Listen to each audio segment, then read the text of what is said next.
podcast about the economy, how it works, and how it can work better. This season was a 101, a crash course, the fundamentals and the basics of economics, especially how it relates to monetary and fiscal policy. This season, we started off covering the basics of modern monetary theory with economist Stephanie Kelton. We covered the history and the real story of how money came to be with Randall Wray. We got into the legal view of systems of money, debt, and fiscal policy, and especially cryptocurrency with Rowan Gray, the best guy to do it. We talked about the job guarantee with the job guarantee woman, Pavlina Chernova, talked about the public policy plan and thinking behind that. We had Andrés Bernal, our co-host here, talk about the Green New Deal, which is his specialty that I'll remind everybody he gave a TED Talk on. We had Yeva Nersessian on to talk about how banks work, monetary policy, and the financial system as a whole. And we brought in the global view of the economy and monetary systems with Fidel Kaboub. And all of these perspectives are really important for understanding what's going on in the world right now and what's in the news. The debt ceiling, interest rate hikes, why we end up in recession after recession, why we need fiscal stimulus when we're in an economic downturn like COVID-19 put us in. And budgeting, which is a really big contentious thing that happens in Congress that cost the Speaker of the House his job. And this episode's really special because we have Warren Mosler coming on, who has a bit of an insider perspective. He worked in the hedge fund and in the financial world. And he's also the guy that really kicked off a lot of MMT. He's considered to us the grandfather of Stephanie Kelton, who we started this season with. She started her career, as she told us in that episode, trying to disprove what Mosler was writing about. And that was her entry into MMT. So it's a really special episode, and we're really excited to have this be the season finale. Absolutely. And I think a lot of the reasons why this first season has been important to me is because when we hear and listen to debates in the media and in the public discourse about economics and policy, so much of the foundations are misleading, or they just set us up in pathways that are like, points of no return, right? Like we're already wrong from the get-go. And so this season was about providing so many of the foundational concepts and understandings around money and finance and all these different legal issues, which is a great starting point for going deeper and expanding beyond as we continue to talk about what it's going to take to make economies work better for us and create a better world. And I'm really excited about that. I'm really excited about what we're going to be able to explore in our next season as we move on and go deeper and go wider into all these aspects of an economy, have a lot of different voices and perspectives on. So yes, very excited about all of that. And very excited about our guest today, like you mentioned, who, we've had the chance of getting to know a little bit more rather recently. So without further ado, let's introduce our guest. What do you think, Jess? Yeah, let's introduce the most interesting man alive. That's right. Okay, so Warren Mosler is an American economist and a theorist and one of the leading voices in the field of modern monetary theory, or MMT. Presently, Warren resides in St. Croix in the U.S. Virgin Islands, where he owns and operates Valence Co. Incorporated as an entrepreneur and a financial professional. So this is kind of like that really interesting perspective where someone who's been in the lion's den, as I say, has seen it for how it works and how the actual operations function.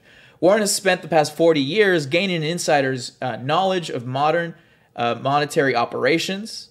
As a legendary bond trader and even hedge fund manager, he is the author of two really important books, The 7 Deadly Innocent Frauds of Economic Policy and Soft Currency Economics. So without further ado, Warren Mosler, welcome to the show. We've been so excited for this episode. I think it's the best episode for a grand finale for season 1 of Funny Money. As I've said, we've got the most interesting man alive here with us, Warren Mosler.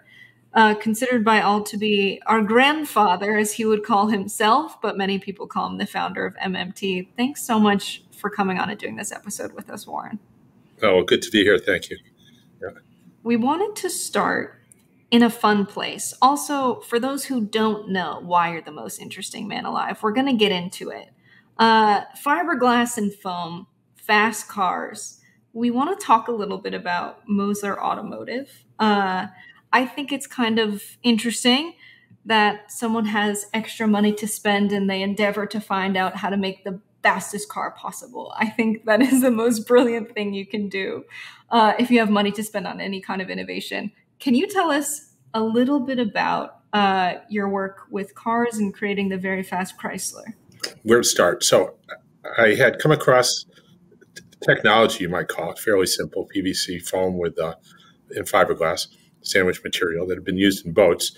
But with the newest iterations, you can make very light structures. And so I thought I could build a car light enough and strong enough so that it could outrun any other car and get 30 miles a gallon, which would be much better fuel economy than anything else was getting in 1985 and 86. And so I thought that if you could do that, top performance and top fuel economy, then people would buy the cars. And as I've said, I was right on 2 out of 3. So we made the cars that were lighter than anything. It was a 2,000-pound car when all the other cars were about 3,000 to 3,500 pounds. And so it got 30 miles a gallon when they were getting anywhere from 17 to 20 or something like that. And it outran all the cars dramatically. Nobody was even close because of the lightweight. And but I was wrong on anybody wanting to buy it. So very few people bought the cars. So it only lasted a few years, and I stopped building them. And then I was just building some prototypes for myself to advance different concepts. And one of them was an electric car. And I built a series of ultralight electric cars that, think of a Tesla with half the weight. Now, back then, we didn't have the high-tech batteries, and so I was using golf cart batteries. And we won all kinds of competitions for electric cars. And it was I had one that went over 100 miles, which back then was a lot for golf cart batteries. And but again, nobody was buying them. And finally, a company called U.S. Electric Car merged with me because they wanted to give it a try, which I did. And they wound up going out of business. So I never got too far with those. But some of them are like, there's one in the Peterson Museum, I think, right now, one of the electric cars. And then some people from a company called Unigraphics, Rod Trinay, came in with a new design. They wanted to build their own car. And I said, fine, I'll build it for you if you write the check. And they said, well, and they showed me a picture, and it was a nice looking car.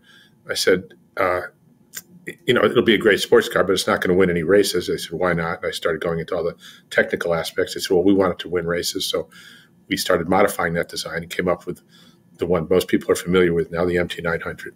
And that got finished a couple of years later. And this year, the son of one of the original guys who bought the cars from me and won major races 20 years ago is winning races in the car in England, British GT series, with the same cars that are 20 years old against the latest and greatest cars. And they're still adding weight to it and with the cars. Yeah, we actually have a clip ready. Mike was excited to show it. Let's play that clip now of the car.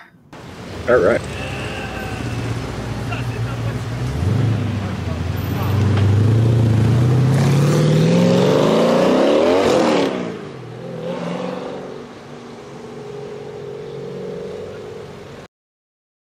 So that's one of the road cars, air conditioning, power steering, everything else, and very easily modified to go racing. And I guess they're still the top performance cars in the world today. So it's amazing. I'm in North Carolina right now. Yeah.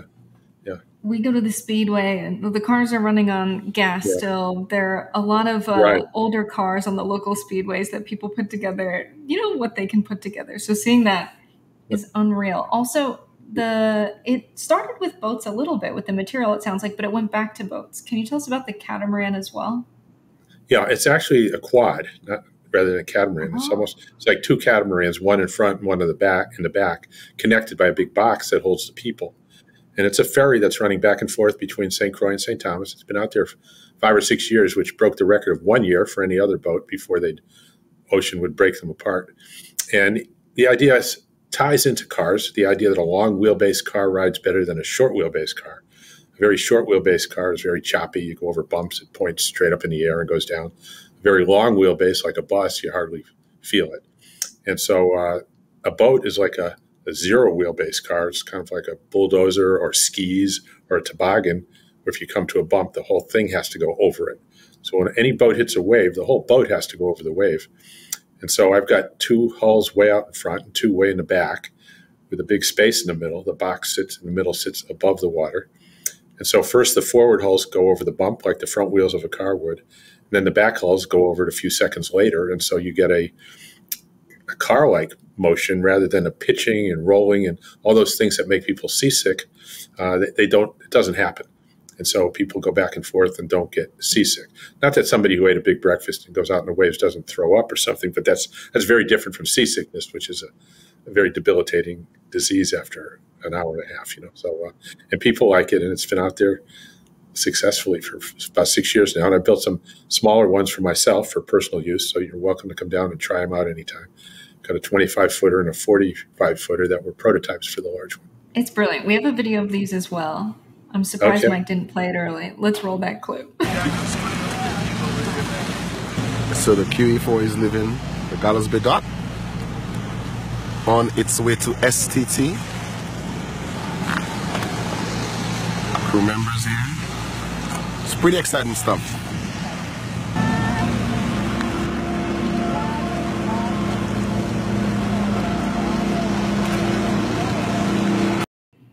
You can really see how smooth it is.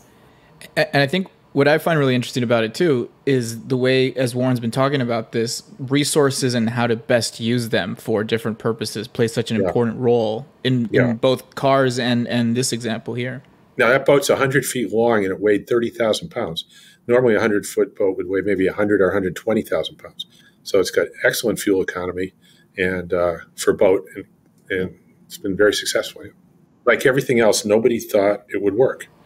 The people who built it wouldn't build it for 2 years because they didn't think it would work. I had to build prototypes to prove it would work. Okay. Nobody thought this car with 175 horsepower could beat 450 horsepower Porsches and Corvettes and everything else, but it did. And of course, a lot of people are still telling me MMT is wrong. Correct. You know how that is. So yeah, everything I've done was, no, that's not going to work. Yeah. The most famous example of this is more most interesting man alive lore, but it's also getting into the MMT of it all. Someone that you had this kind of an exchange with was the Italian prime minister. You essentially, from what I understand, is borrowed the Italian lira, their currency, from Italian banks, lent it to the Italian government, and had them pay you back in interest. You were convincing the minister that Italy could print its money. It was a fiat currency. And this was the exercise that you had to go through in order to show them how the currency worked. Can you tell us about this?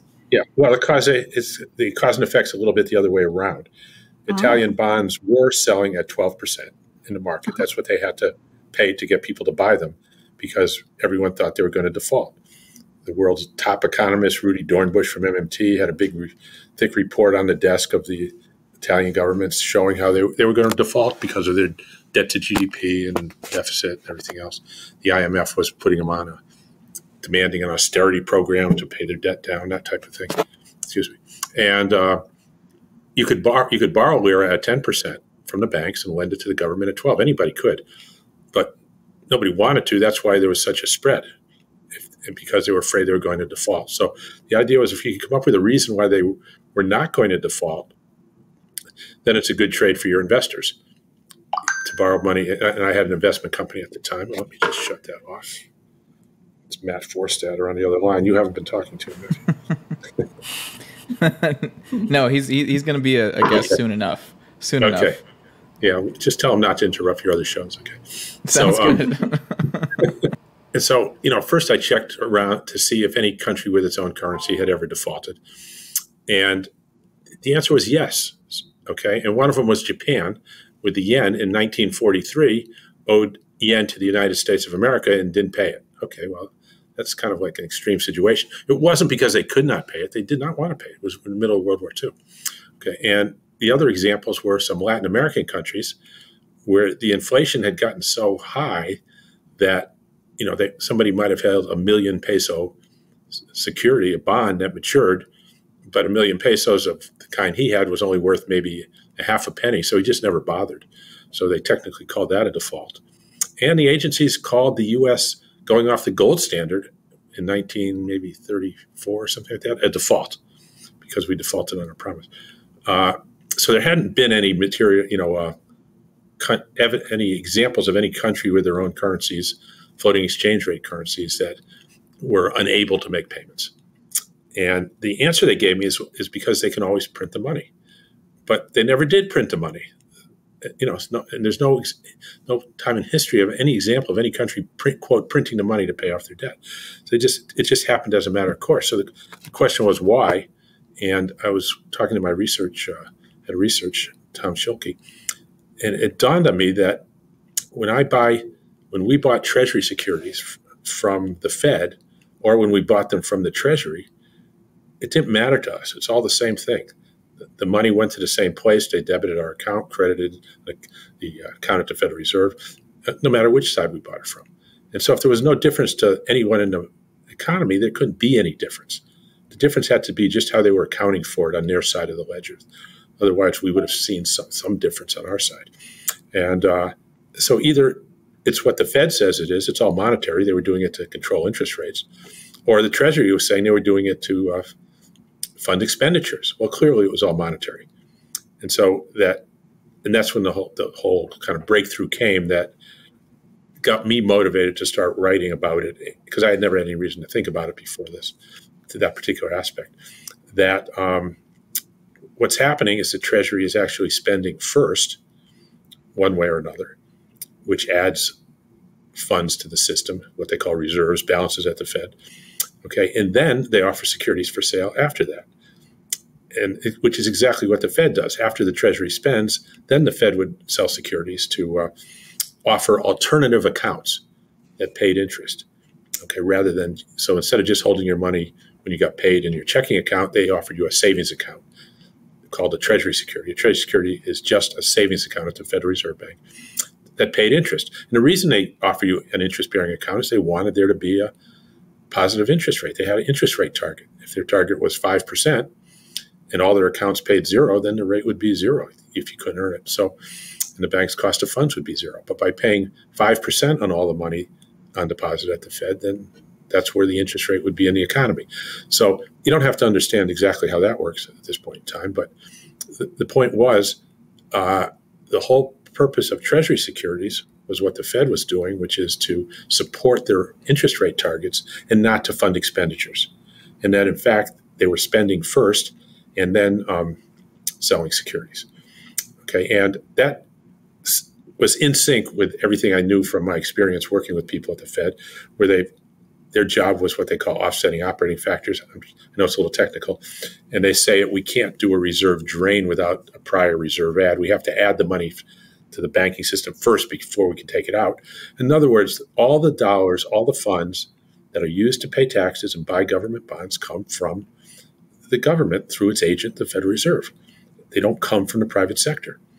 Now, President Obama was once made that statement that the money comes from the government, and he got shouted down saying, no, the government doesn't create wealth, it comes from the private sector. And he backed off and agreed with him. Okay, the difference is he was correct saying the money came from the government, and you could say they were correct by saying the wealth came from the private sector, although the government adds a lot of wealth by organizing the wealth that's down there, and it wouldn't exist without the government. But they were confusing wealth and funding money. Okay, but the funds, the actual dollars, the tax credits to buy bonds and to pay taxes come from the government. And that was the beginning of what's turned into MMT, what's come to be called MMT years later. And that was probably 1993 when that situation happened. Now, to make sure that the people in Italy understood that, because I don't want to buy Italian bonds knowing this, and then they don't know it, and then they decide not to pay because they think they've run out of money. You have to make sure they understand that they're not restricted, and there's no reason to not pay like they always have. That's when I went over there. It was set up by a friend of mine, an associate, Maurice Samuels, who was at Harvard Management. He had the business card that could get a meeting in Italy, and that meeting was with the Treasury. It was Luigi Spaventa, who was, I believe, was Treasury Secretary or Assistant Treasury Secretary. He was a leading economics professor in Italy. And that's when we went to see him. The idea is to make sure they understood how this worked before we would buy the securities. And we weren't making a deal with him. We just wanted to make sure he knew how it worked before we took the chance of buying securities, because we don't want them to default. And they wanted to get them sold. So it was a good fit. So we were in his office, and Maurice and I said, Professor Spaventa, now this is just a rhetorical question, don't answer, but why is Italy selling all these securities? They called them BTPs and CCTs, short-term and long-term securities. Is it to fund expenditures? In other words, you need to get the lira to be able to spend, or is it because if you spend the lira, credit accounts, and then don't issue these securities, your interest rate will drop to zero, and your target rate is now 12%, 11%, or whatever it was. And he stops and looks at me and he says, no, the rate won't fall to zero. It'll only fall to 0.5% because we pay a support rate.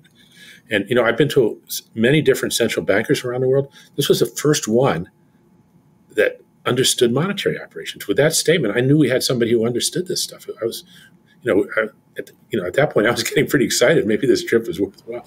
And the next thing he does is he immediately jumps up out of his chair, and he was, he looked kind of like he was impersonating Keynes. He spoke English with a British accent, and he had a 3-piece suit and a pipe, and he's got, he's a youngish type of guy, and dark hair back, very, very much looking like what you expect a young Keynes to look like.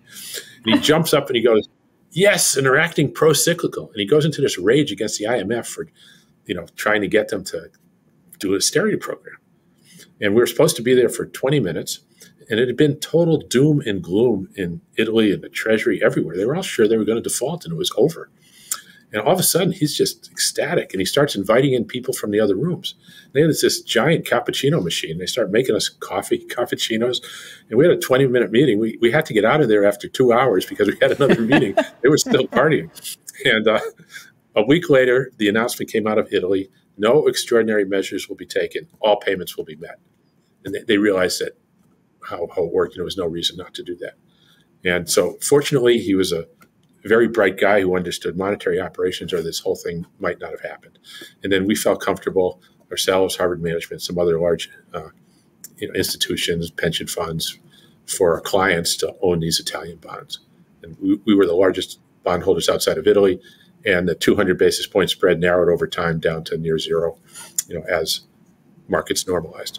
I know, at least for me, Warren, when I started to learn about MMT for the first time, it really clicked when I started to understand the part about bonds. Like at first, I understood the kind of basics, and then it was like this other stuff was confusing. So you alluded to a lot of it. You started speaking to some of it. If we can take a step back for maybe some of our listeners who are not as familiar with the financial system, what exactly does a bond trader do? Well, like they used to say, the difference between bonds and bond traders is that the bonds eventually mature. So what we were doing at the time was sort of what I was talking about, which is looking for anomalies in the market. And there were bond markets, there were futures markets, there were options markets, and they were all related to each other. And there were times where you could buy in one market and sell in another market, and there'd be a small spread, and that would be your profit for your investors. And we would make an extra, I think we averaged 6.5% per year for our investors, above what they would have earned if they just had their money in the bank for the 15-year period. So it doesn't sound like a lot, but for investors, large investors, that's very important. So we weren't out there like making huge killings and anything else. And all our clients, all our counterparties were people like JP Morgan and Goldman Sachs and Citibank. So we weren't like dealing with individuals trying to make money off of them. It was purely with the institutions. So a little more to your question is to give an analogy. Maybe farmers were selling their eggs at $3 a dozen, and in the futures market, they were pricing them at $3.50 for a delivery 2 months later. And so you could buy eggs from the farmers and sell them in the futures for $3 and sell them for $3.50, and you could make 50 cents an egg, minus your cost of storage, refrigeration, and everything else. You might wind up with 10 cents. And that 10 cents added a little bit to your investors' returns. And, at the end of the year, it added up to about 6% or something like that, extra return you'd make for your investors. And so sometimes we could buy bonds and sell bond futures. And the bond futures were priced a little bit higher than where the bonds were being priced, maybe because there was some large dealer in the market buying bond futures because they thought the price would go up. And so they pay a little bit extra for them. By extra, I mean like 1 or 2 30-seconds of a point. So instead of, a price of 100, it might be 100.1 or something like that. And so then we could buy the actual bond, sell the futures for 100.1 and try and lock in a spread for our investors doing that. And then from there, it got more complicated because the futures markets were not specifically those bonds. They were ranges of bonds, and they had all kinds of clauses and delivery nuances built into them on the days where you could deliver or take delivery. And there are all kinds of options associated with them that you could use if the options were mispriced. And so it was a very analytical situation of trying to find these disparities in markets. And it would have to be disparities that the major dealers weren't seeing, because if they were seeing them, they would never allow that. They wouldn't buy the futures if they could buy the bonds cheaper. It had to be disguised enough from them so that they weren't doing it, yet something I had to be able to see or I wouldn't have picked it up. So I didn't pick up every opportunity, but I'd pick up 1 or 2 a year, maybe 3, and that would be enough to have. It was actually the top number 1 performing fund of its type in the world. And when I turned it over to my partners at the end of 1997, it had about $3.5 billion under management, which was at the time a lot of money. Today it's nothing, but back then that was a lot of money. And I've been out of it since then. Yeah. Was there a key moment? I've been out of it a lot longer than I was in it. Yeah, go ahead. Got it. I was just wondering if there was a key moment in doing that work where you realized, like, wait a second, money has to be spent first before these bonds are bought, right? The government is spending the money first. Yeah, that was certainly in 1992 when we were looking at the Italian bonds. That all came out, and that all got into soft currency economics, like what I wrote. And before then, it didn't matter that much. If you had asked me and I thought about it, I probably would have answered it correctly. But the conversation just never came up before that. There were conversations around that came up, like when they changed reserve requirements, and everybody would have that wrong, or else I remember, I remember I was at Bankers Trust in 1977, thereabouts, because I was there 76 to 78. So I'll assume it was 77.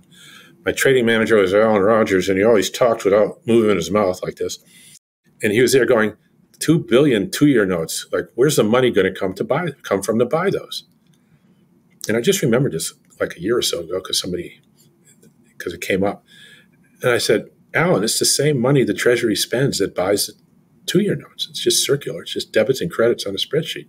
Now, I was new there, so I was 28 years old. I'd come from a small savings bank. He'd been on Wall Street he was a trading manager for the top primary dealer, one of the top 2 or 3 primary dealers in the world. And to hear this from me, it was like, he wasn't like very receptive about it. And he just said, well, it's a lot of 2-year notes, and we'll see if there's going to be enough money to buy them. So that was 1977. So somehow I knew then, but it didn't occur to me then that had anything to do with the debate over the U.S. budget or anything else. But it's kind of just accounting knowledge. I didn't take any accounting courses, but I just an understanding of how it works, like taking apart a watch to see how it works. When things were happening, when they were bought and sold, I'd ask people on the desk, what's doing? The Fed's doing this. Repos, what's that? What accounts do they debit? What do they credit? I got my comfort level from understanding how something worked from the ground up. And if I didn't, I knew I didn't. Then it was just a loose end that I needed to tie up that I'd get to the bottom of. Yeah. So there's a number of economists, mainly described in the post-Keynesian tradition. They're part of a listserv at one point in the 90s, I believe, that you join. Most of these economists who end up becoming the MMTers tried to prove that you were wrong at the beginning, right? They're trying to be like, no, this guy can't be right about all of this, right? So what was the most important piece that you offered that listserv, that group of economists that started to make the lights go off? Like the first, it was January. Somebody found it, Matt or Randy or somebody, Stephanie. My first entry onto that listserv, and it pretty much went through everything that was in soft currency economics in about a paragraph or two about securities are there to support interest rates and not for funding, and that. And if you look back, soft currency economics came out in 1993. So I certainly had everything in there, that the value is a function of prices paid by government and all these other types of things. And most of that, if not all of it, got somehow into these one or two paragraphs that I started with, which largely were not accepted immediately, but some were curious to know more about it.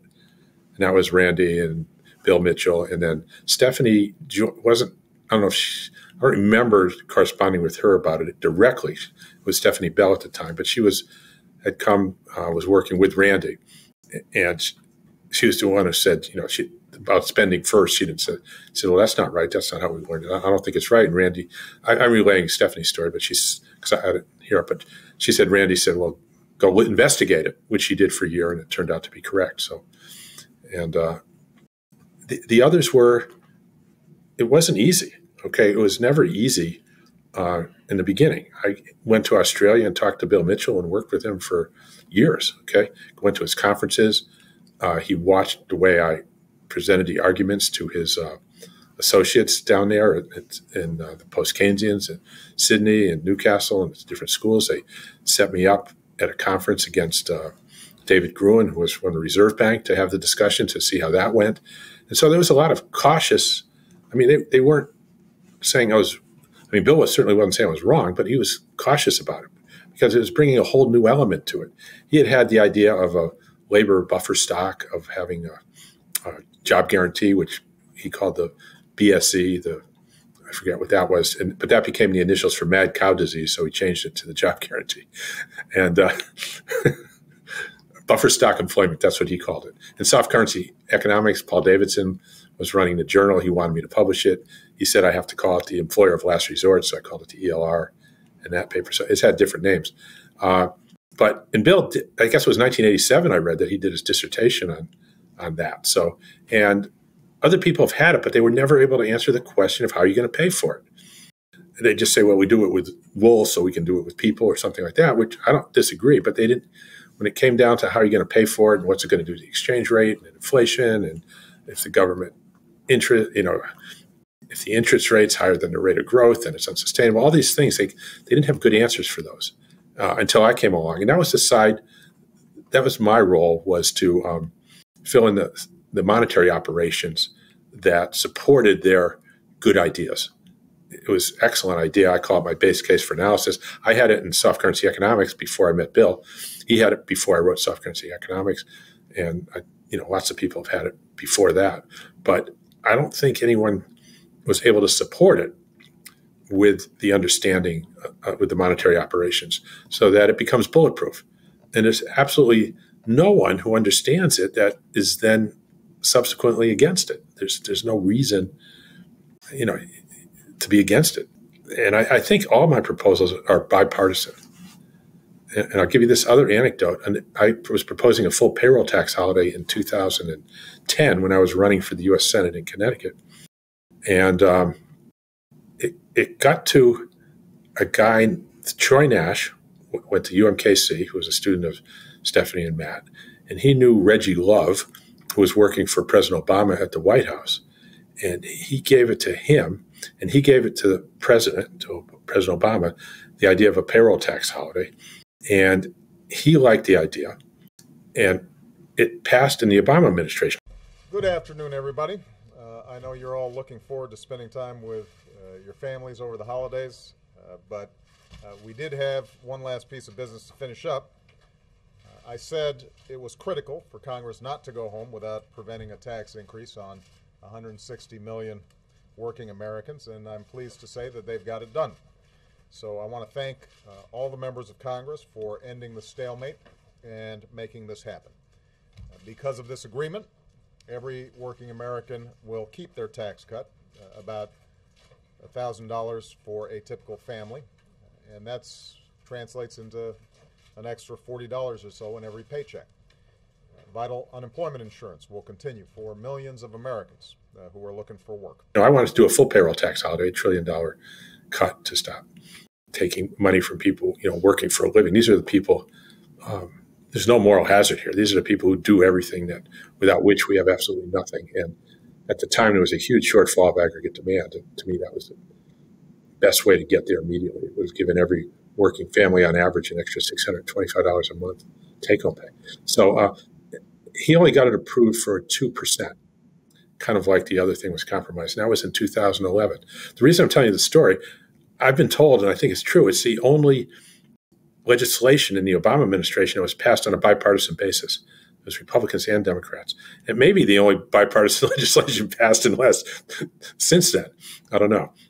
So the ideas are bipartisan if you can get, open-minded people to listen to it. And I think that holds true of any other proposal I'll give you, on any other aspect of what's now become known as MMT. I think it's fascinating that so many people who ended up becoming MMTers and following your way of thinking came to it by way of initially not understanding it and rejecting it in some way, endeavoring to disprove it in some cases. And that's why it makes so much sense that you say, no one who understands it is against it, because these people who were against it investigated and ended up being on your side, thinking about how many folks believe taxes and bonds funded government spending.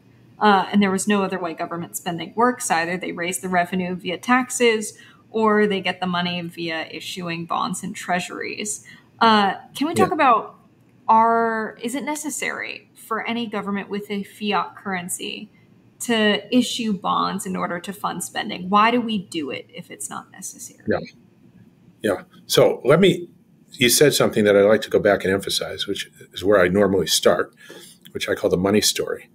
And you hear these money stories about, it started with barter or something like that. And it doesn't really matter to me where it started historically. And, I'll have the academics correct me. Oh, yes, it does. People need to know. Well, whatever. I don't need to know. So, because I know how it works now. All right. And we replicated it in 3 different currencies: UMKC Buckaroo, the Denison dollar with Fidel, and Franklin franc with Andrés Terzi. And so the MMT money story starts with a government that wants to provision itself. It's a government that wants a military, it wants a legal system, it wants a public health system. It wants to provision itself with people and with food in the cafeteria and everything else. And the story doesn't start with people in the economy who are bartering and then it's not efficient or something like that. Maybe that's true. I don't know. But that's not where my story starts. And that's not where the state money that I understand starts. That's not where the U.S. dollar today starts. But that might have been where something called the U.S. dollar started, 200 years ago, or something called the British pound started, 1,000 years ago. I don't know. But the dollar that we have today as it exists is a story about a government that wants to provision itself. And there are lots of stories going back in history, thousands of years, about governments wanting to provision themselves and doing exactly what I'm going to tell you. And they've done it for a long time. Now, that doesn't mean every government that's ever done anything has always done it that way. I'm not trying to say that. And it doesn't matter anyway.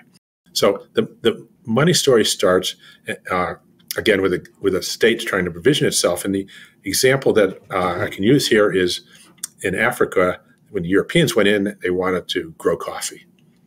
And so what they did was they established, so how do they get people out of the village down to the coffee plantations? This is a government that wants to provision its coffee plantation. So how do you do that? So what they did was they put a tax on everybody's house. They called it a hut tax. and they had the military there, and they make up some currency. It doesn't matter. Everybody owes 10 crowns a month in this now British colony that's not monetized. It's all hunter-gatherers. And if you don't pay the tax, we've got the military here, and we're going to burn your house down. So it's highly coercive. And that's where the beginning is. They want people on the coffee plantation, so they put a tax on their house, and it's a coercive tax. If you don't pay, you're going to get your house burned down. So what does that do? It creates a lot of people who are suddenly looking for some way to earn the crowns they need, the funds, to pay the tax so they don't get their house burned down. Okay, people looking for paid work are called, and can't find it, are called unemployed. So in the first instance, the cause of unemployment is the tax liability. That's the liability meaning requirement, the tax requirement that you have to pay this tax on your house. And the whole purpose of this is to create unemployed people looking to work for the crowns. Okay. Now, it's not because the British or the French, in this case, let's say the British, want crowns. They want people in the coffee to grow coffee. Okay. So they put this tax on to create unemployment for the further purpose of then hiring them to grow coffee. So they say, okay, you want to earn crown? Come down to the coffee plantation. We'll give a job to anybody who wants to work picking coffee and making food for us or whatever else they want them to do, digging fences and killing bugs, whatever. However, I don't know how to grow coffee, watering it. Okay, and so the people then show up for work.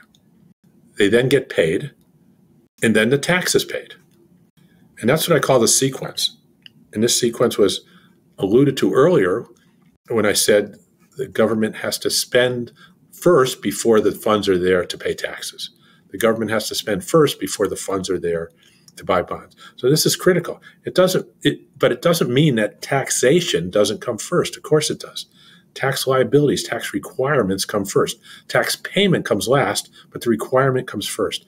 And I wish more MMT proponents would emphasize this, because when they say you don't need tax payments to be able to spend, that's correct, because you're spending first.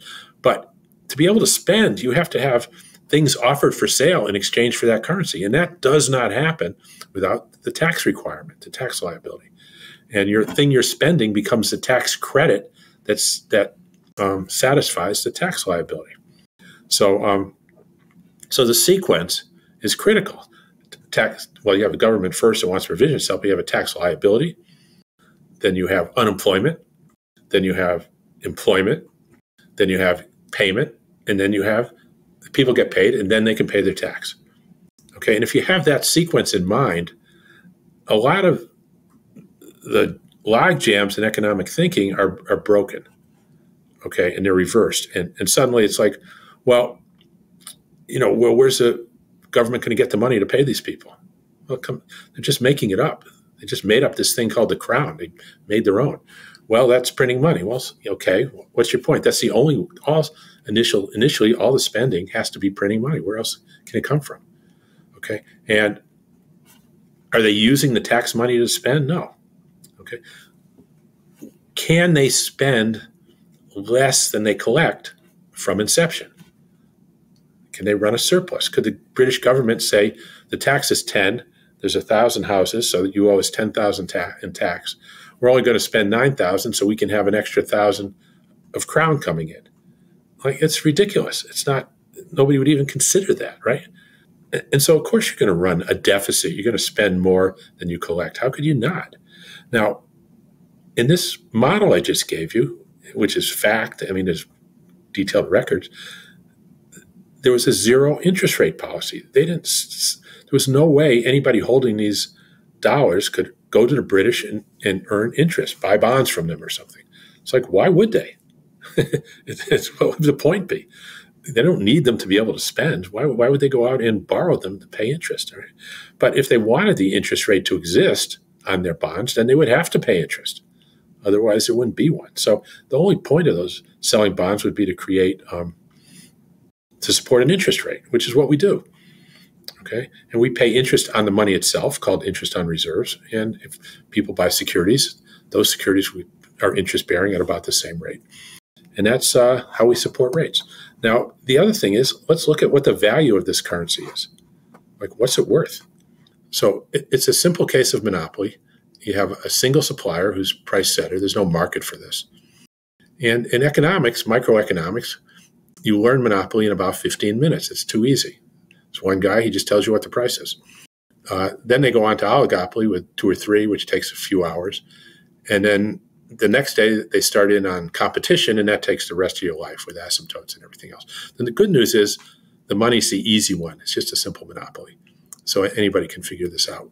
And they did. Historically, it's gone on for a long time. For thousands of years, they've figured this out, and this is exactly what they've done. And we set it up at University of Missouri, Kansas City with the Buckaroo so the students could learn how the money works. And they all did very quickly.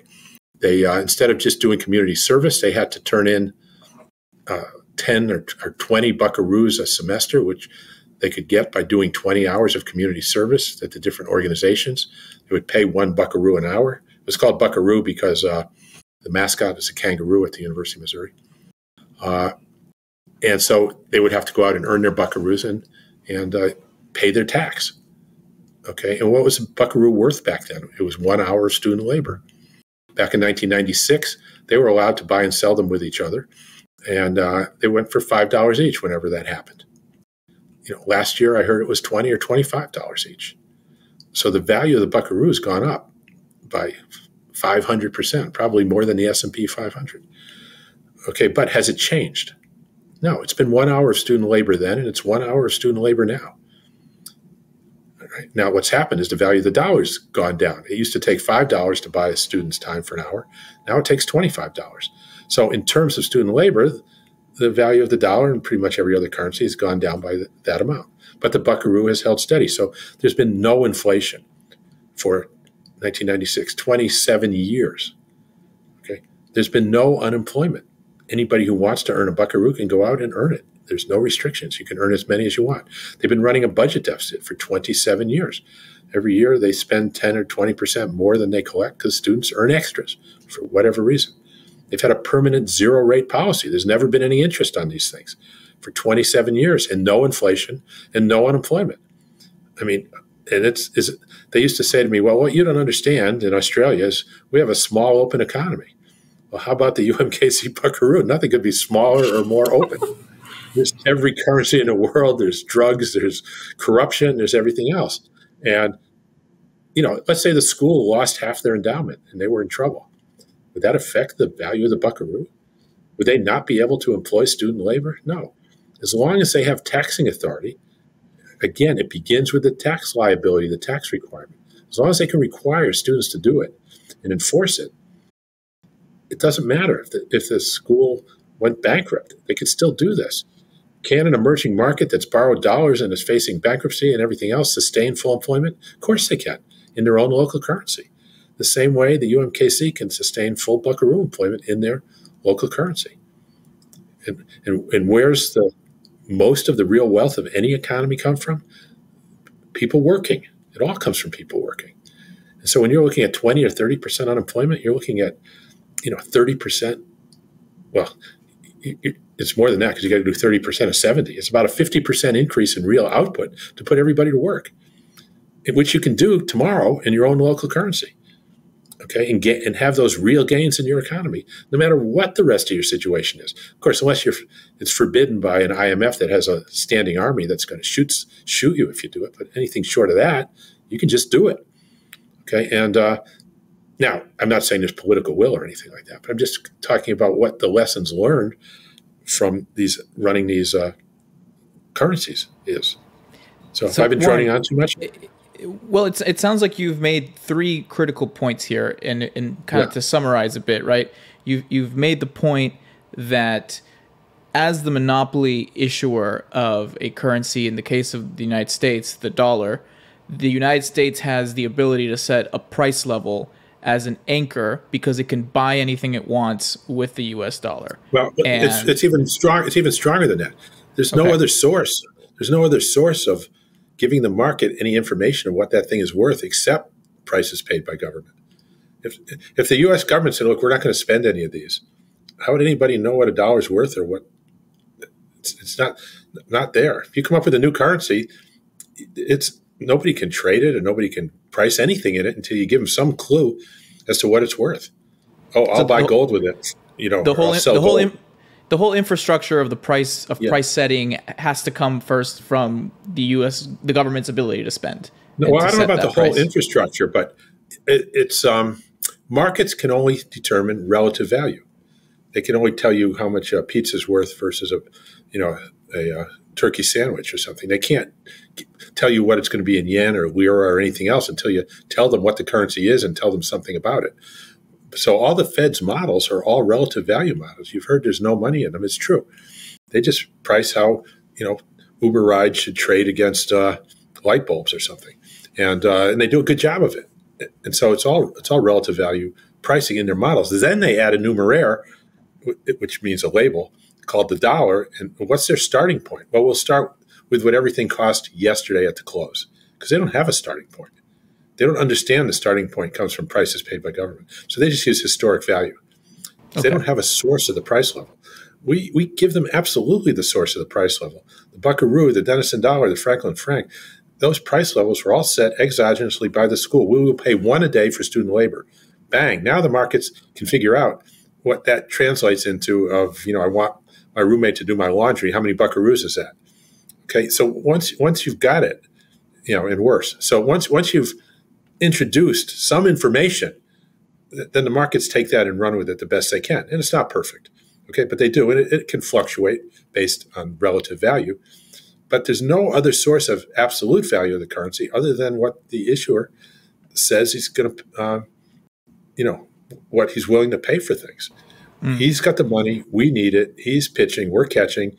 He says, I'll pay $50,000 a month for a soldier. All of a sudden, the market has a clue as to what that dollar's worth, and things start getting priced.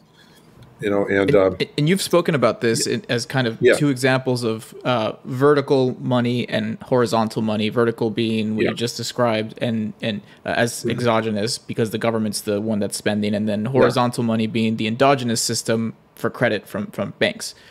Okay, the second point that I think is really key here goes back to Jessica's question of why are we even selling bonds? And in a lot of the political discourse, we're always hearing about people trying to find what the natural interest rate is. So let me just say that, the natural rate of interest thing is a fixed exchange rate concept. And it all came out of economists studying in the context of a fixed exchange. It's not applicable. Yeah, your key point here is that the only natural rate of interest is zero. And you explained that when you kind of said, is that correct?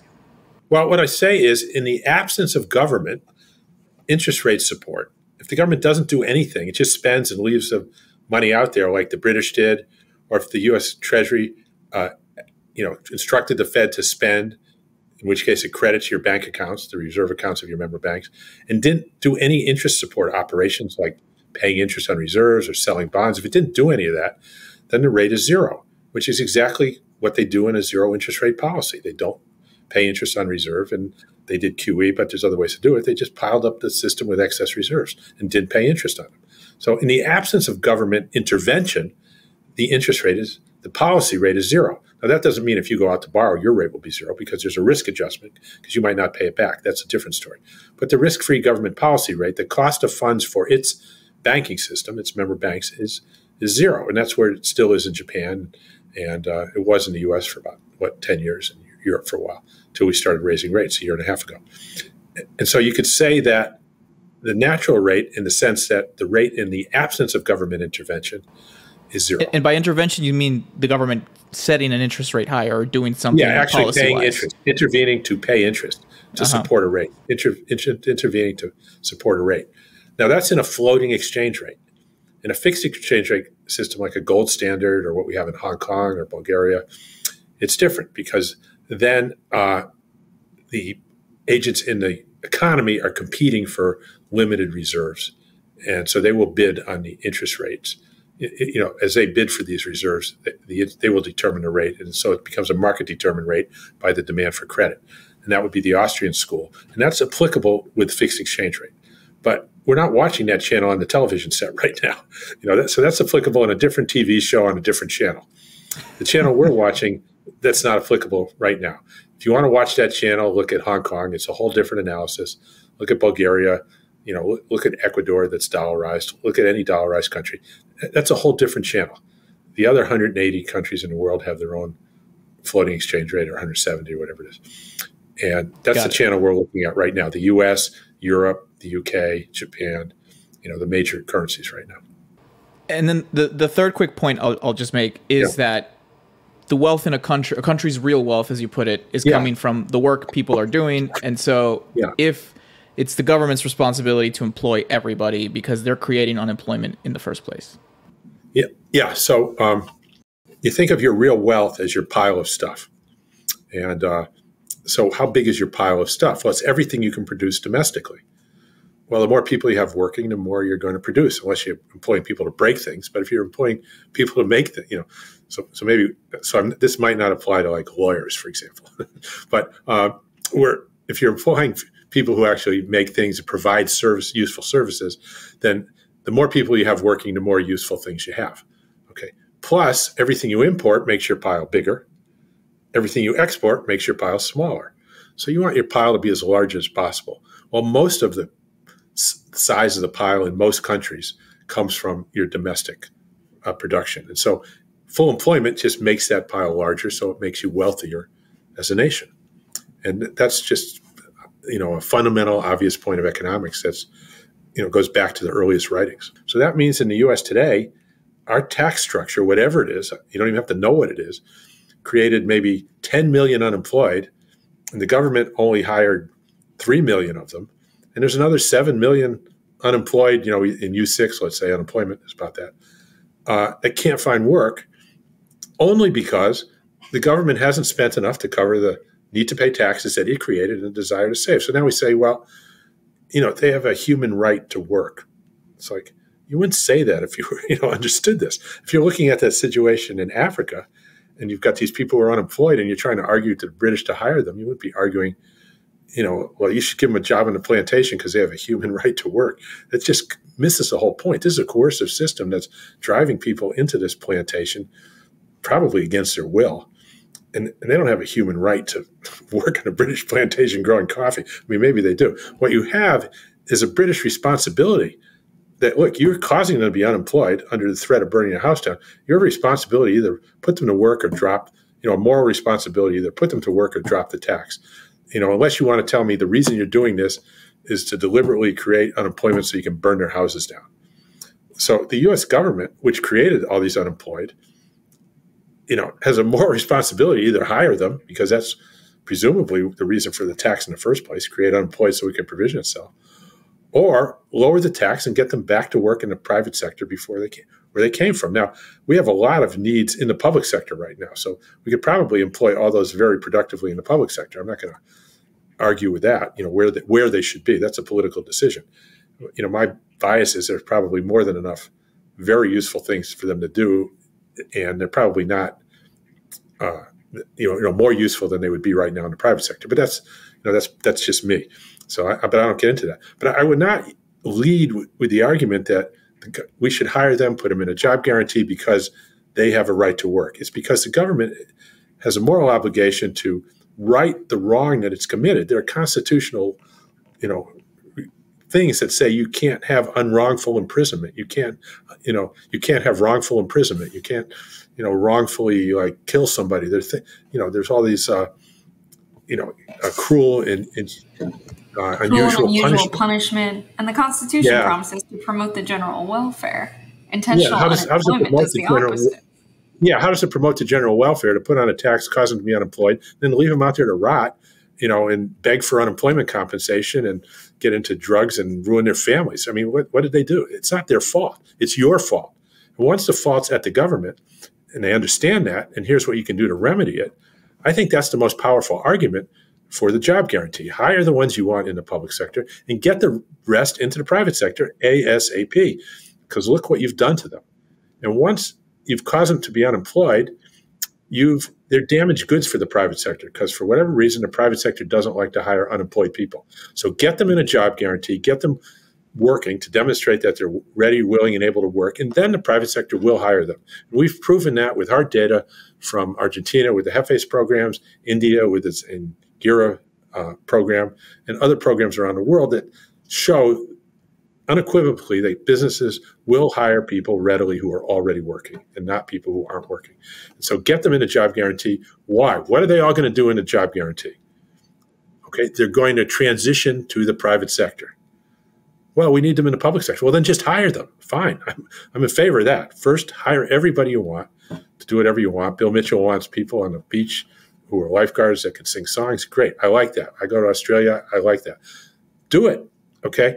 But the ones, once you fully provision your public sector, get the rest back into the private sector. Transition them out of unemployment to private sector employment. Nobody's going to argue or ask you what they're going to do in the private sector. They all believe that that's the holy grail and they're all going to do all this useful work. Otherwise, nobody would hire them, because then they hire them because they're doing useful work, because then the employer can exploit their surplus, right? We all know that. So there's no argument about that's a good thing to put them in the private sector. So the argument is won when they hear it that way. Okay, I was in front of Jamie Galbraith's left-wing communists in Paris giving this talk. And they were all in favor of the job guarantee. Then I was in front of the Dallas Tea Party with the exact same talk, and they were all in favor of it. Okay, and then you just have people on, there's nobody against this once you understand it's the government's responsibility. And yet, when I look at the legislation in front of Congress about, job guarantee, the first thing it says, whereas it's a human right to employment, it's like, you're not leading with your strength here. And way in the back, it might be, and some of these people will transition to the private sector as an afterthought. And who votes for it, and how many co-sponsors do you get? You get 100 or 200, if that. And it never happens. And they just languish there forever. The same reason we don't have Medicare for all. It's a deflationary event. If you're going to do anything with Medicare for all, you should be cutting taxes, not increasing taxes. But no, Bernie Sanders is up there. We need this $2 trillion tax to pay for it.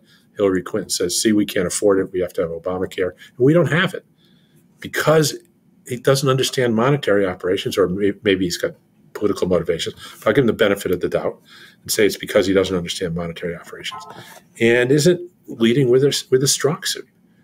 And so the entire progressive agenda, I think, could be implemented very quickly if it was presented in the right light, the way it benefits everybody, the way it's deflationary, especially now, everybody's afraid of inflation, and the way it just enhances everybody's standard of living. It's not a zero-sum game.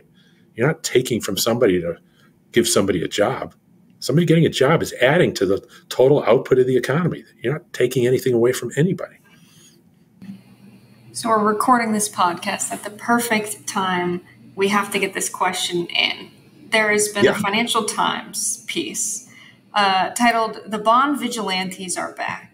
And it's actually penned by the person who coined the phrase bond vigilante, which is giving like comic book author, right? You come up with this villain that might be based on truth or not, and then you get to write about that villain and what they're up to for time to come. So he's writing about bond vigilantes. He wrote an interesting quote that we'll pull that he first said in 1983 that he's echoing now. He said, "If the fiscal and monetary authorities won't regulate the economy, the bond investors will.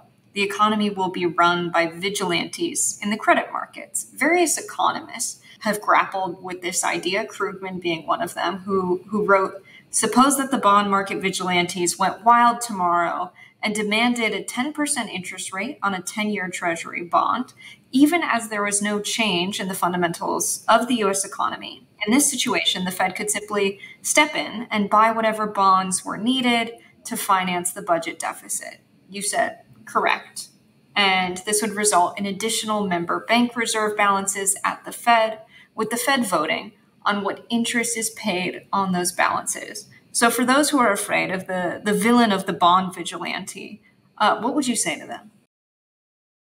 Well, Paul's operationally correct. Now, just say it again, because I wanted to stop you at a point along the way. So if you can start repeating what you said, So this is true. There's a problem in the sequence, which is why the argument's still out there. Go ahead. Yeah. Suppose that the bond market vigilantes went wild tomorrow and demanded a 10% interest rate on a 10-year Treasury bond, even as there was no change in the fundamentals of the U.S. economy. Right. In this situation, the Fed could simply step in and buy whatever bonds. Okay, so let's Let's stop right there. It's not that the Fed couldn't do that, but he's presuming that the Treasury has to sell those bonds, which they don't. They can say, never mind, we're just going to sell 3-month T-bills, which go at the Fed funds rate no matter what, or one-month bills or something like that. They don't have to sell into the 10-year market. Suppose, and that could happen, okay, if, let's say, they held a surprise auction at 3 o'clock in the morning on a Saturday and didn't tell anybody, okay, the best bid might be 100% or 200%. So what? Okay, they don't have to do that. There's this presumption that the government has to sell bonds to fund itself. And if it can't find a buyer, then it has to sell them to the Fed. And it doesn't have to sell them. That's a policy. Okay, and it's a policy based on the gold standard. It's an anachronistic policy. Under a gold standard, there was actually a good reason to be able to sell bonds, because if you just did what Paul Krugman said and the Fed bought the bonds and then people had the money sitting at the Fed, they could take that and cash it in, get their gold, and put it on a boat and leave the country, okay? And we could run out of gold and default on the whole monetary system, which was based on the gold standard. Okay, today you can't do that, all right? And so there is no imperative. So the purpose of the bonds was so that if you bought bonds instead of held money, now you can't get the gold until the bond matures. So you might have to wait 5 years or 10 years. And so the government would have to offer an interest rate to compete, okay, with your option to get gold. All right. And so maybe you'd say, you know what, at 3%, I'd rather have the money just in case I want the gold. At 5%, 10%, yeah, I want 10%. Otherwise, I'm going to want to stay close to the gold. And the further you got away from the gold, the more you'd want, because you'd have more risk of not being able to get it.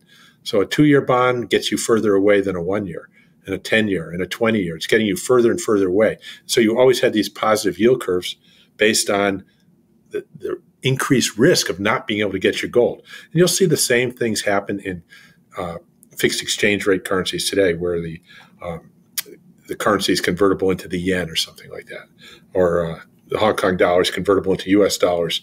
The longer the maturity on the Hong Kong bond, the more risk that you can't get the U.S. dollars if you ever actually demanded them. Now, with floating exchange rate, there is no gold, there isn't anything, so that risk doesn't exist. So there's the whole imperative to sell Treasury securities isn't there. It's inapplicable. But Paul Krugman reinforces that notion that there is some imperative to actually sell securities, saying that if the market doesn't buy them, the Fed will. Okay, that's implied that they have to be sold. Well, that's only a policy set by Congress that sets the same policy as to whether they should be bought by the public, the Fed should buy them, they should sit as reserves, they should sell 3-month bills, they should sell 30-year bonds. This is all policy decisions. Okay, they're not monetary constraints. They're not monetary operational rules of how a currency works. These are just the people operating a currency coming up with these notions of what they ought to do or not do. Does that answer the question? Yeah, absolutely. Okay, this good. next one's a big one. We now have this, I guess I would call it almost a blueprint for changing the way the economy works currently in the United States, which is quite cruel, intentionally leaving people out of a job, suffering, struggling to make ends meet. As someone who grew up working class, I didn't understand that all of this was intentional until I went to graduate school, and I learned a bit about how things work and how it's not that someone's run the numbers and it turns out we can't have nice things because then inflation will be a nightmare and et cetera. It turns out it's pretty deliberate, but then I also later learned that there are these great people called MMTers who have actually given us an alternative. And we have this amazing blueprint for a better way, and you've laid the foundation for us. So I guess the question is, what do you want us to do with it? Where do you see MMT going from here? What do you want to see happen next? I'd like to see, a progressive agenda actually implemented. And that's going to take, I think, a change in the way it's marketed, but I might be wrong. I mean, it's gotten pretty far with what I would call a marketing effort that wouldn't ultimately succeed. And maybe it's gotten far enough so it will succeed because somebody will, it'll get changed by somebody else in a way that it will succeed. So the whole idea that I'm going around, taxes don't fund spending, that's the word fund is ambiguous. I would never use that. So I thought that was very misleading, and it draws legitimate criticism. But at the same time, it helped gain enormous popularity and get it out there, get the whole thought out there. And so, it's interesting that some of these mistakes or whatever about MMT are some of the things that popularized it, which ultimately caused people to maybe look more closely at what's been written, what I've written, and get the right answers and maybe get to it that way. So maybe this, I call it, I've heard it like herding cats. I've called it like golden calf economics, and but these things that have fragmented the MMT message and gotten out and all kinds of, the whole monetary sovereignty thing, I think is like absolute intellectual disaster. But it's everywhere, and it's gotten it out, and it's got awareness out there. And I've got to believe that the people that I've met or known about at the Fed, the Treasury, the analysts on Wall Street, all you got to do is get them pointed in the right direction. They'll read the core stuff, understand it very quickly, and things will move on. And so these other things served a very useful purpose in getting awareness out there. And so I'm hopeful that it'll move forward. Now, if you take a step back under President Obama, after the great crash, his economists thought $2 trillion was the right size fiscal adjustment. They thought that was outrageous politically, so they got it under $1 trillion in 2 years, which wasn't enough, which is why we had such a weak economy that's we've sort of been paying for ever since, and that's kind of what brought Trump in and everything else. But look what happened. He and Secretary Clinton flew to China, our bankers, to make sure they would buy the debt to finance this thing. Okay, and Paul Ryan from the Senate was getting all kinds of time talking about how we're going to go broke. We're going to become the next Greece. We'll be at the IMF on our knees, and all these things about leaving debt to our grandchildren. And Paul Krugman had that 4-inch thick pile of papers on President Obama's desk about how interest rates were going to go up. All things that never happened, of course. But that's what President Obama had to go through, which let's call that pre-MMT rhetoric that blocked it and damaged the presidency. And if it wasn't for the payroll tax holiday, the economy wouldn't have been good enough for him to get reelected at all. But so then we go to President Biden, and you're looking at $2 trillion deficits, $5 trillion in spending for COVID, and not a word about any of that. All they talked about was whether or not it was going to cause inflation and how much. Okay, that was exactly our message, that all these other things, there is no solvency issue. The only thing you have to worry about is inflation. You're not going to bounce checks. And even then, you're going to get a one-time jump in inflation. You're not going to get a continuous increase in prices from the fiscal side. It's just going to be a one-time adjustment, even if you do it completely wrong. So it's not anywhere near the end of the world. It doesn't hurt the real economy. It's got big distributional issues, but it doesn't hurt the overall economy. And that happened. So I'd like to, declare victory and let somebody else prove I'm wrong and say that MMT saved the world in that sense. And it happened in Europe, and it happened in a lot of other countries. They just went against all their deficit rules in Europe and just pulled all the stops. And I have to give MMT and all the activists in Europe particularly credit for that. The Italian activist community was the largest. They got through to the highest levels. I presented it to ECB, back then. At that time, I haven't done it in a while, but back then. And so, people heard it. Maybe they ignored you, but maybe they were looking it up behind the scenes. That the head of the ECB mentioned it. Mario Draghi mentioned it. So these people don't mention things without somebody on their staff looking it up. The Feds mentioned it. They might discredit it, but they mentioned it, so they're looking at it.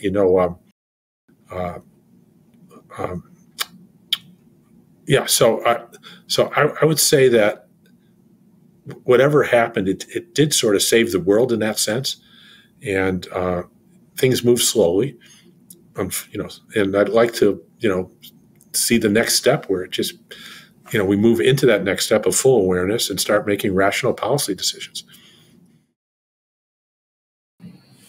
It's big dreams, but I think we can do them. Yeah, well, I think there's a lot of evidence that we've made more progress maybe than we think.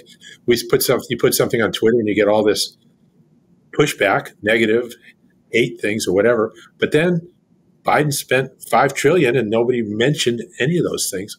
All they mentioned was inflation, which was exactly our message. So, maybe that's not the reason it happened, but the evidence is pretty good, I think. I think it's hard to argue with it, and I think more people are beginning to understand it. One of the things that's to our benefit is so many people that are in policymaking don't have a classical background in economics, and so they haven't been poisoned with a lot of ways of thinking that aren't accurate. Give me a minute to talk about the last year and a half, which has been important also. Yeah. So a year and a half ago, the Fed decided to raise interest rates. And, I pointed out early that the debt to GDP level of debt, held by the public, which is what counts, not the amount held by Social Security or anything else, had tripled, gone from 35% to 100%, which means that when the Fed raises interest rates, the only thing that happens inside government is operationally is that they pay more interest on the public debt and on the excess reserves and RRP accounts at the Fed. So the government pays more interest on the 25 or 26 trillion of public debt held by the public, either directly or indirectly. And that's deficit spending, and it's new spending. And we don't raise taxes to pay for it when the Fed raises interest rates. Now, it's obscenely regressive policy. We're paying, if rates were at zero, if we left them there, this would have gone to zero, but instead it's gone to $1.25 trillion. So we're paying $1.25 trillion, which is more than the stimulus checks by a lot. But it's only going to people who already have money in proportion to how much they already have. Now, if you can come up with a more regressive policy than that, please let me know. That's like obscenely regressive policy. So the Fed Reserve unilaterally has decided to pay $1.25 trillion this year, trailing the next 12 months, and maybe more if they raise rates more, to people who already have money in proportion to how much they have for the further purpose of fighting inflation. So how does paying out all this deficit spending, paying out all this money, nobody even questions this. It's like patently absurd on the surface that would be a viable policy to fight inflation. Let's just pay out $1 trillion to people who already have money, and that'll bring inflation back to zero. It's like, seriously, no debate, no anything. In fact, they all agree with it. There hasn't been any opposition with Democrats, Republicans. They all think, we've taken the necessary measures. We're inflicting this hardship on the economy. What hardship are you inflicting? You're paying $1 trillion to the economy that it didn't have. Okay, now there's a distributional aspect. There are certain people who are going to get hurt, maybe people in real estate or something like that because of mortgage rates. But for every, there's going to be a net gain of $1.2 trillion. So, and if you go through the numbers, and these are just approximate, for every dollar that somebody's interest expense increases, somebody gets hurt by $1, somebody else is getting helped by $2. Okay, because there are roughly twice as many dollars saved as there are dollars borrowed. Because in the economy, they're equal. For every dollar borrowed, there's $1 saved. But then the Fed, which is outside the economy, the Treasury, has the public debt, 25, 26 trillion, and they pay interest on that. That's additional interest. Okay, so and there's about 20 trillion in liabilities in the banking system. So I'm just going to use roughly 2 to 1. It's not quite right, but it's close enough. And there are issues over whether it's short term or long term, but it's still roughly 2 to 1. So the economy. So a year and a half ago, I said this is insane policy. It's highly regressive policy, which offends me as a progressive economist that this would happen like this.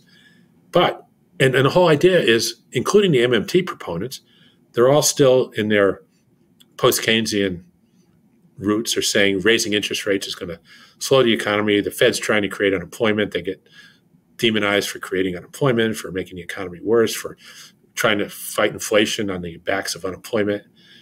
And I'm like, they've got it backwards. Okay, they haven't noticed the debt to GDP has tripled.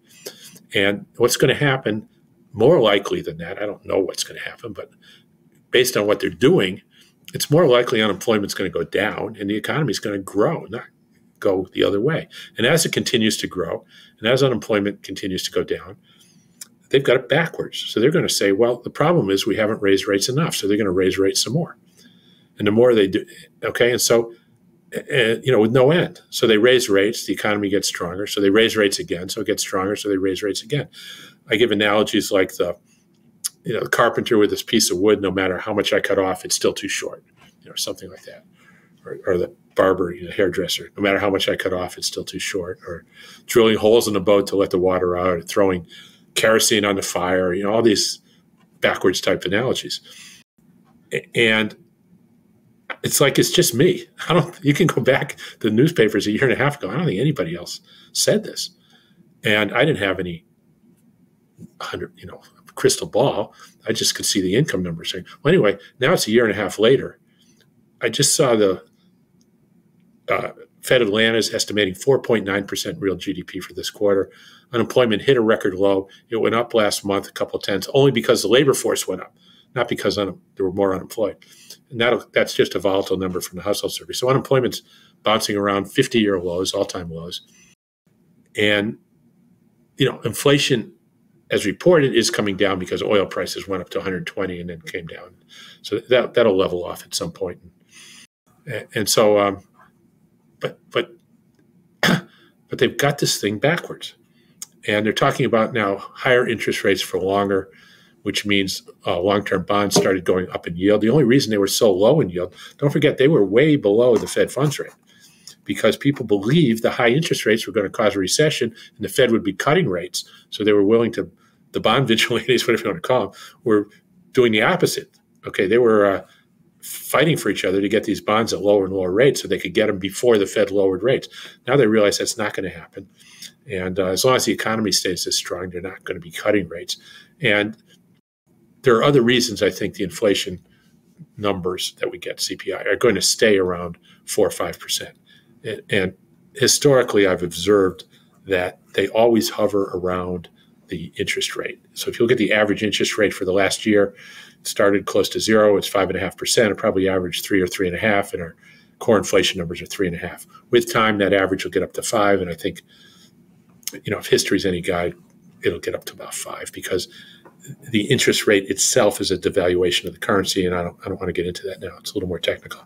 But if you want to estimate forward inflation, just look at the interest rate. It's usually pretty accurate. And there are a lot of good mathematical reasons that happens. Okay, so we're just starting to come around. The MMT proponents, some of them are now coming around and pointing out that maybe they're saying Mosler's been right, maybe they're not, but they're starting to point out that the Fed's pumping in all this interest into the economy. It's holding up demand. It's regressive. And so we're starting to get that narrative turned a little bit. But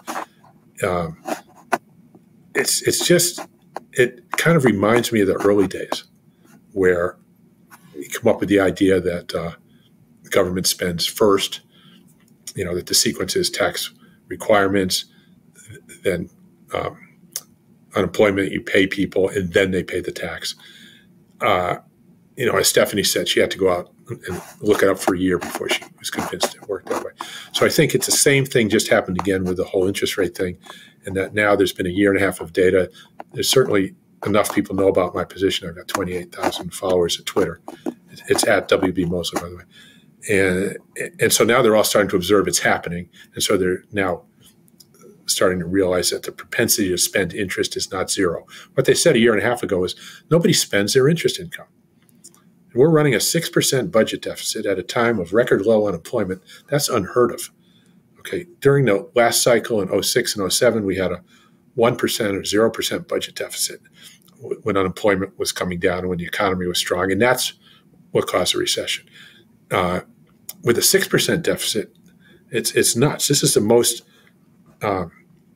stimulative fiscal policy, if you want to call it that I've seen in 50 years. We had a very high deficit under COVID, 15%, but we had 20% unemployment. We didn't have 3.5%. And so it was all counter-cyclical. As people got jobs, the unemployment stopped and the deficit went away.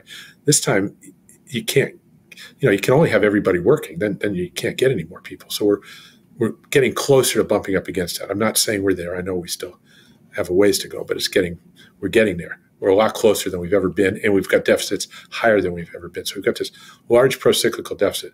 More than half of it is interest expense, and it's going up, the interest expense, because the Fed's latest interest rate increases take a while to work in. It doesn't happen, the first day. So I'm very concerned now that we've got a runaway economy, that the Fed's going to raise rates to try and slow it down, which will just make it go faster. And there's no end to it. Nothing ever breaks. Corporate earnings are going up. Bank earnings are going up. You're throwing all this money into this economy. You get some bankruptcies, and there's winners and losers, especially people with lower income. But overall, you're pumping in so much money that it just grows. You can't stop it. And Argentina faced the exact same situation. I was down there a year and a half ago. I met with the head of the central bank. The first thing he said was, don't bother to introduce yourself. I've been following you for 10 years, which was nice to know that people are reading, something I talked about earlier.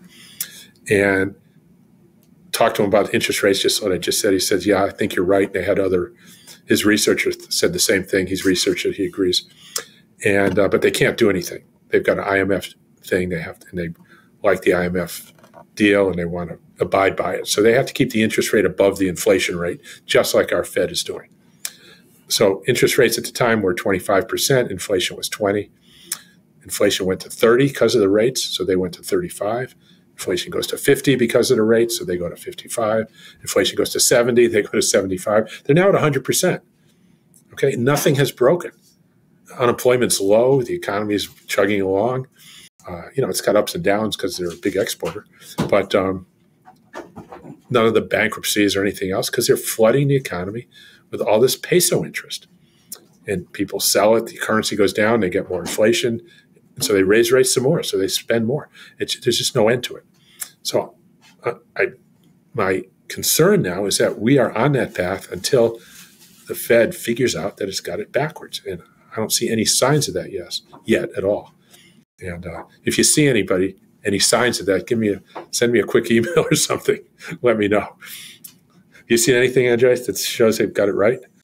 I don't think so. What's your take on the last year and a half? Is that a fair assessment? I think so. I mean, I think I tended to be someone like others who, on paper, the rationale is we need to slow down the economies by increasing unemployment. So I'm thinking, these people are trying to break things and it's going to hurt our communities the most. And then I kind of started to understand that they might, even though they're trying to break the economy, they got it backwards. Right. And so innocent fraud. Innocent fraud. Yeah. How about you, Jess? Yeah, that's essentially the take that I have. And it's actually a take that if you explain it to a lot of young people, they're like, that makes sense. That makes sense. If you break it down in simple terms and you're like, this is the Fed's logic for why they're raising interest rates.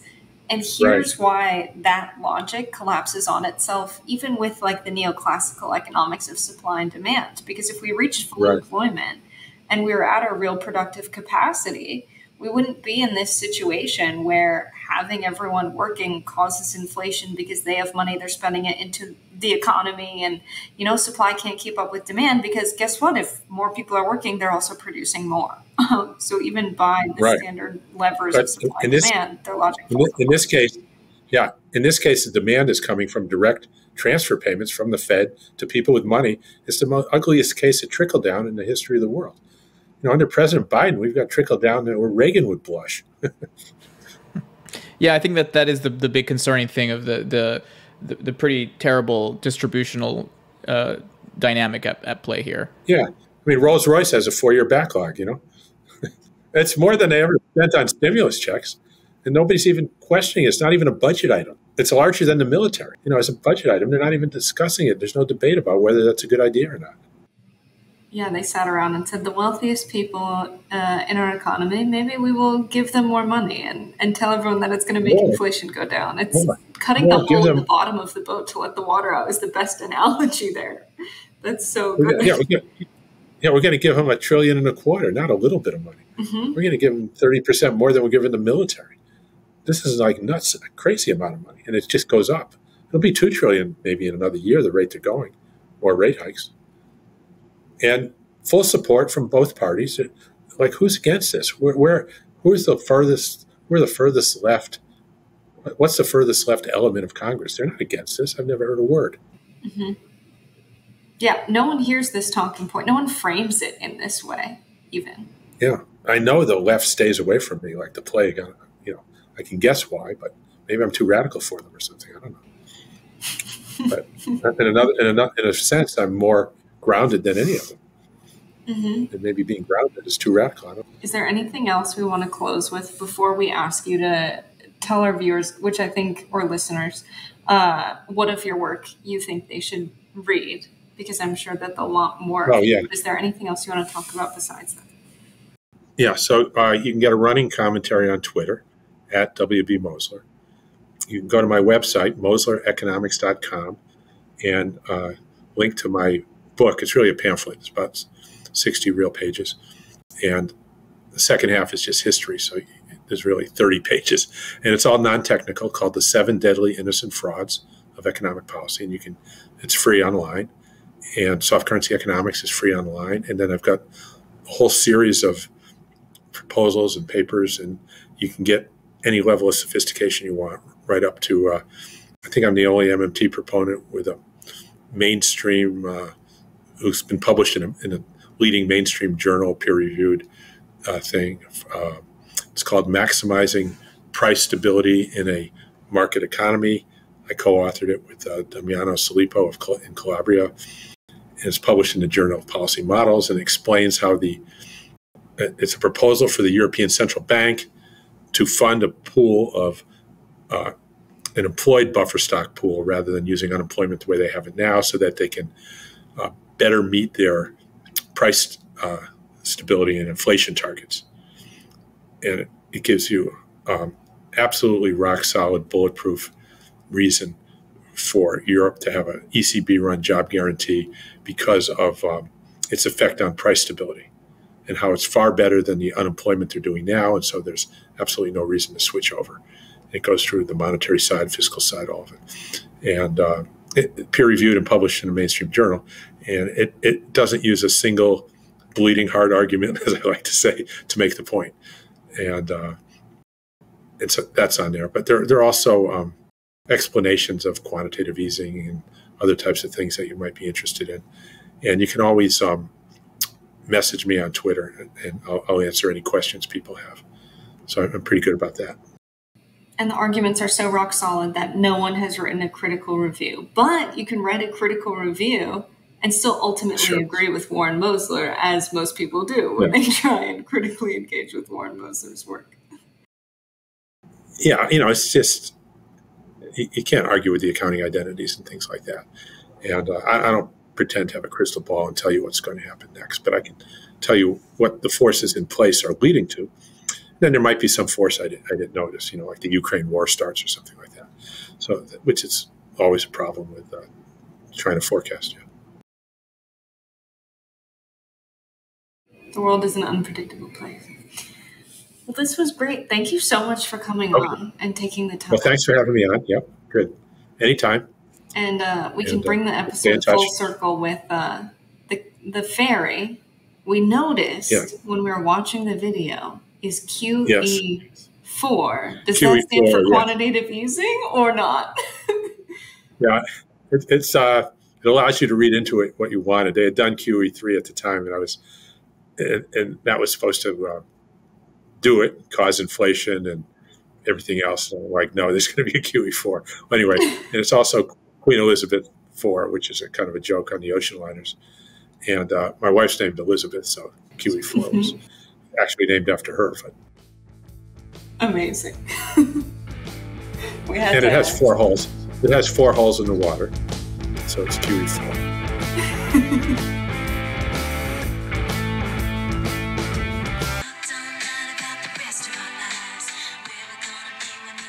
Thank you, everyone, for a great first season. We did it.